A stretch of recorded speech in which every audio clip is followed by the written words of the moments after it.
So let us see what do we have here for ya guys today.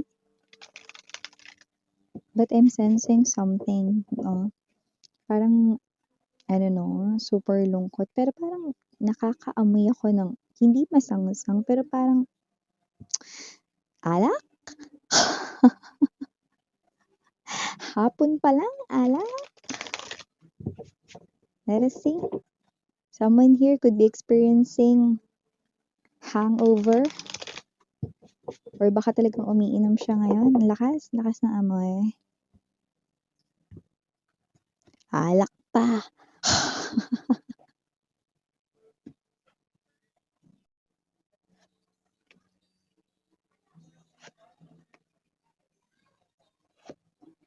Oh! Ane. Three of Hearts, Three of Spades, Seven of Alam mo nag-react yung throat ko ngayon 'no, yeah, okey. Kung sino man 'tong energy na 'to parang ayaw niya 'no, na iparating ito sa'yo kasi nakakahiya daw. Pero sasabihin ko pa rin kasi yun yung role ko rito, alangan namang ilihim ko sa inyo. Wala namang kampihan dito sa channel ko 'no, pero siyempre yun yung aking role, to tell everything that I'm seeing, I'm hearing, I'm smelling, everything na nakikita ko. Yeah. Ace of Hearts, Four of Hearts, center of the reading, Six of Diamonds. Anyway, King of Cups. Bottom of the deck, we have the Two of Hearts, the Tower. Okay.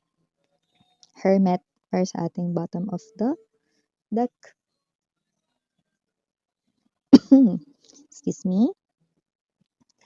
So whoever this energy is connecting sa'yo, sweetheart, Nine of Hearts energy, and we have the Four of Spades. Iniyakan ka nitong nakaraang Pasko, 'no, at salubong ng bagong taon at mga babes, 'no, iniiyakan niya kayo. There's this specific date, I don't know. Yung iba na dahil timeless tayo dito 'no, parang iniiyakan niya rito yung araw ninyo, like let's say yung anniversary ninyo, 'yan or iiyak siya sa anniversary ninyo. You know, timeless tayo dito and when we say timeless, meaning to say, puwedeng tapos na, nangyari na, sa iba nangyayari na ngayon at sa iba ay mangyayari pa lang 'no. Yes, iiyak siya ulit dito 'no, pagtapos niya ritong magwalwal, umiyak nung Pasko at salubong ng bagong taon 'no. Iiyak siya ulit at yung iba umiyak na lalo na kung lumampas na, ito bang January ang inyo rito 'no, na anniversary or monthsary ninyo dati, special na araw ninyong dalawa dati. Pero yung iba 'no, kung hindi pa 'yan ang special ninyo na araw din, iiyak siya dun 'no, ng grabe. Kagaya ng pag-iyak niya 'no, yes 'no, yun yung nakukuha natin dito. Doesn't have to be nakakagulgol siya na maingay 'no, depende paano ba siya umiyak, 'di ba? Pangit ba siya 'pag umiiyak? Or maingay ba siya 'pag umiiyak? Kasi iba-iba naman yun, puwedeng tahimik pero hindi mapigilang, dumaloy ang luha, malungkot talaga. Yeah, kung sino man 'tong energy na 'to, I do pick up 'no, naiiyak na naman siya ulit or umiyak na ito sa araw ng anniversary ninyo 'no. That is supposedly a happy celebration for the both of you, but with the Four of Spades energy, it looks like 'no, nasaan ka na? Tunay bang 'yan? Tunay na talagang wala ka na sa life niya kaya eto siya nagsisenti 'no. Sana di laging ginagawang senti 'no. Sayang sino man 'tong energy nito. Nakikita natin dito that with the moon, very sad ang person mo, okay. So Bago natin ipagpatuloy ang reading na ito, batiin muna natin everyone. Hi and hello there. Now, my name is Yan. Welcome new subscribers. Attorney Isang Buyers. Thank you sa inyong walang sawang love at support for me po. At kung hindi niyo pa alam, meron po tayong main channel, The High Priestess. Ang link niyan down below sa ating description box. Wherein, nag-upload din tayo ng collective readings for all signs every day. At kung hanap niyo ay reading per zodiac sign, dun nyo rin po yun matatagpuan. Okay? At yun nga na if you still want to avail hanggang February na lang yan ng 2026 overall forecast in written form para sa iyong zodiac sign. Nandiyan na rin ang general messages, ang love messages, career slash business, money messages, angel numbers for added guidance and favorite ng all, ang significant events to remember like sudden changes, mga biglaan like surprises, things that you probably do not know na mangyayari for a lot sa inyong zodiac sign. That's for 1-5. Message lamang ang The High Priestess kr@gmail.com ng inyong zodiac sign. At yun yung mga babes natin gender dito ha. Babae, lalaki, LGBT, lahat ay welcome. And of course, timeless tayo dito, no?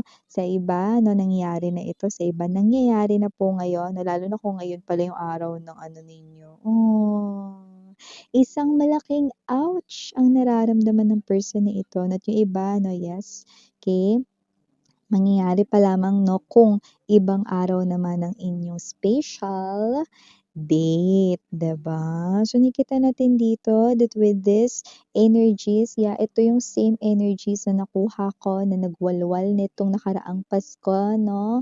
At New Year, sinabay dito sa celebration pero yung totoo nagluluksa ang kanyang puso. Yeah, I'm hearing that song. Ikaw pa rin ang nais ko, damang-dama ng puso ko. Kay hirap na dayain ng isip at damdamin. See? Ikaw pa rin ang nais niya. Oh, ikaw pa rin ang hanap niya. Kaya naman, ouch talaga. Kasi kung sino man tong person na to, parang lumalayo ka na. Yan o. Ikaw ang nanglalamig sa kanya. At kung sino tong person na to, ang tanging hiling niya dito ay muling makasama ka.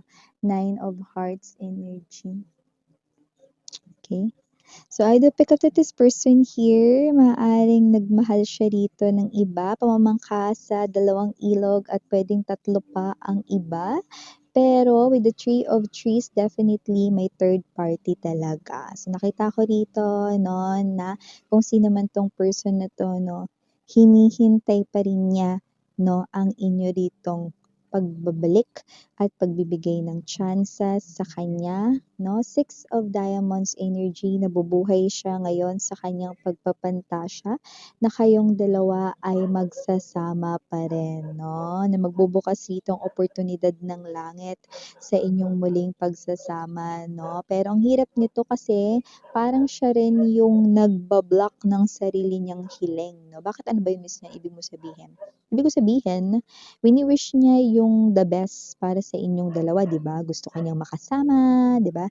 Gusto kanya ritong bumalik at magbago ang iyong isipan, gusto niya na tanggapin mo siya ulit, no? At maghihintay siya rito, no? Pero at the bottom, bikini bottom of his or her desires, nasilip ko dito with the 9 of Spades energy, no? Na mas mataas ang porsyento ng doubt niya na mangyayari doon, na mangyayari iyon kaysa sa kanyang wish. Ibig sabihin, parang jinijinx niya ang sarili niyang wish. Parang, in other words, kinokontra niya ang sarili niyang wish, di ba? You cannot wish, no, and doubt your wish at the same time, di ba?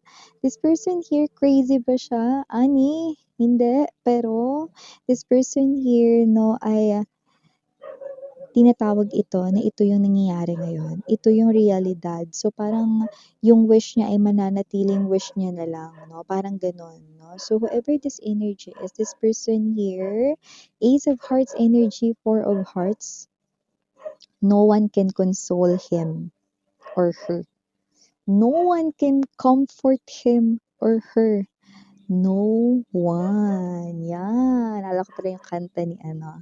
No one, no one, diba? No one, diba? May halak pa rin. At least, 'di ba, bumalik at pabalik na yung ating boses 'no. So yung mga babes, nakikita ko dito no one, wala talaga ditong ibang, makapag-console, makapagbigay ng comfort sa kanya 'no, kundi ikaw lang 'yun, okey.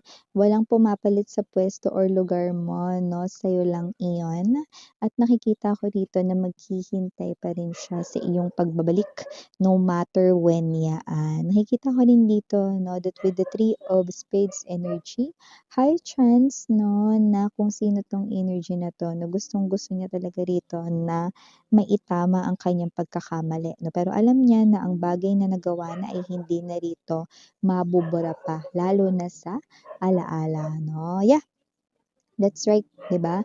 That's why people remember happy memories and so yung mga sad and even yung mga ibang mga memories na rin, 'di ba? So with the Two of Hearts energy right in here, the Tower and the Hermit, I do feel like that this person here will still continue in the upcoming weeks and months, no? Lalo na ngayong 2026, no?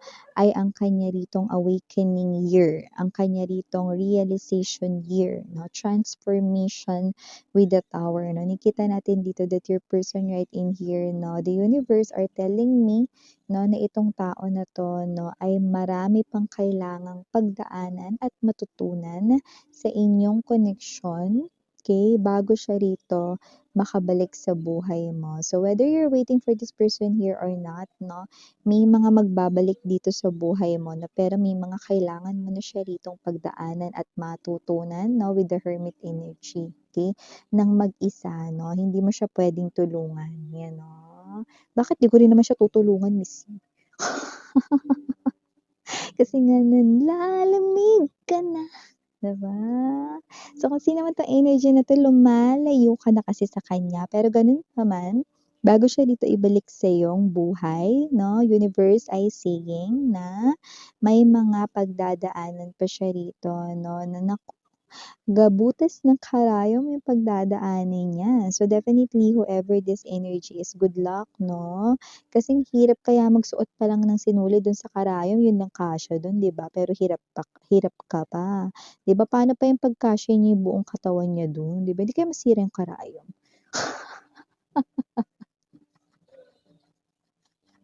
Piloso po yung reader. Yeah. So, kung sino man 'tong energy na 'to, ano sila masabi ko sa kanya, himne, hang in there 'no, at fighting.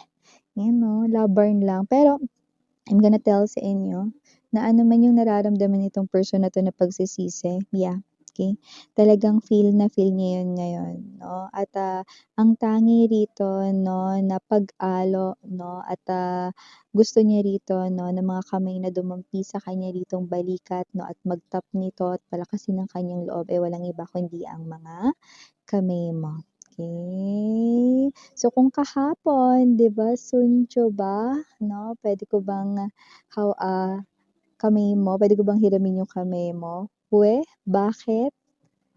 Chapke? Because I want to hold it," 'no, but this time mga babes 'no, if this person here will ask you 'no, na, "Suncho ba? Weh, shiro." Shiro means ayoko, 'yan. So, kasi naman 'tong mga energies na ito, definitely I think you've already moved on from this person here, okay? I'm hearing 'no, you call this person here narcissist. You even call this person here, others of you, love bomber. Others of you could be, tinawag itong person na 'to na gaslighter. Just take how this resonates. But definitely, this person here, no, ay minsan talagang naging ganon. Yeah, definitely a very strong betrayal, very evident dito.